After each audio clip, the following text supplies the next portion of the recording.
Hello, everybody. Kyle here. I am going to review not the first, the fourth episode of House of the Dragon. And it's a little bit of a different review here. I was a bit late to the party because I actually got the chance to see this episode in theaters. And I jumped at the chance to do this because I don't think that many people will actually get to see this show in theaters, and I didn't know how long they were playing it for, so I watched it, and I thought the episode was another great episode. This is the best show on TV right now. They are knocking it out of the park in writing and acting. I really loved Millie Alcock's performance this week. I've always loved her performance every week, but this week she truly was exceptional, and she brought Rhaenyra into some different and coming of age type situations that were really challenging. I can only imagine for an actor, and she really came into her own. I felt in this episode with what Rhaenyra was kind of faced with. The episode deals a lot with the relationship between Rhaenyra and her uncle Daemon and his return to Westeros, or I mean not Westeros, in his return to King's Landing, and it's really icky. I mean, if you read the book, you already know about their relationship, but to watch it in its like full display, it's quite quite uncomfortable to watch because they are related, and I thought it was really interesting to see Rhaenyra go through the city and see what the city life is like and how people view her as the heir to the throne right now.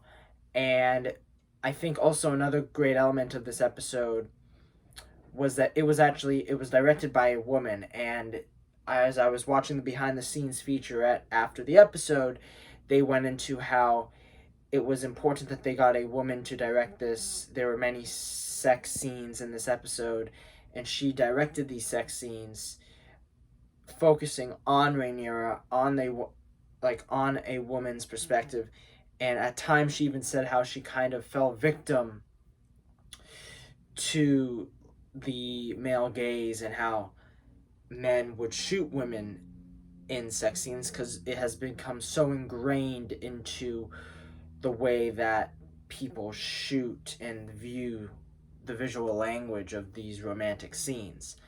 Um, but I thought it was brilliantly done, and there was almost a real sweetness to Sir Criston and Rhaenyra when they finally have sex that kind of was very endearing when you look at the previous sex scenes in Game of Thrones that can be passionate at times, but I believe like the only one that I can think of off the top of my head is Gendry and Arya in season 8.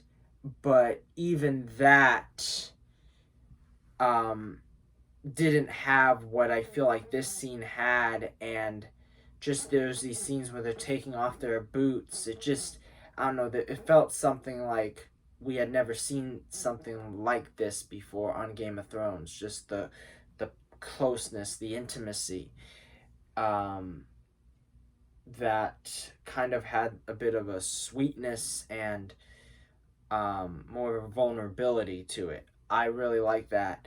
And then there was like the relationship between Alicent and Rhaenyra was also great. The relationship between Viserys and Daemon was evolved and expanded upon. And that one scene where I love Viserys is just kicking Daemon, and it's so great to see because you know these characters have such a tense relationship, and once again their relationship is broken apart, probably for good this time. Um, and then there's the Sir Otto and Viserys moment where Viserys fires Sir Otto, and Rhys Ifans is doing an impeccable job in this series, and he really is filled with pain at this. Like at times you don't know whether he truly does care about his king or whether he's doing it for himself. And at one time when he is fired, it almost feels like he did nothing wrong. But it's like when you are king of Westeros, everyone's going to get you, and he had no other choice but to fire Otto. So I thought that was a really, really touching and powerful moment of the episode, acted by Paddy Considine and Rhys Ifans. So overall, I thought episode 4 was another great episode of House of the Dragon. I'm just truly astonished at how connected I feel to these characters, and I'm also kind of astonished at how connected the world feels of these characters, because going into this, I had really high expectations for this series, but I didn't think it would take off like it did. And it's now the most popular show on television. And we're only 4 episodes in. There will be 10 episodes of this show. There's 6 episodes left. I can only imagine what it's going to be like when we get to the final episodes. Next week will be the last episode with Millie and Emily playing Rhaenyra and Alicent. So I think we're all going to be sorry to see them leave the roles. I do hope that they return at one point, but I'm looking forward to seeing what Emma and Olivia do in the next episode, possibly, or in episode 6. So anyway, loving this show. Let me know what you think. Do you love House of the Dragon as much as I do? And take care. Bye, guys.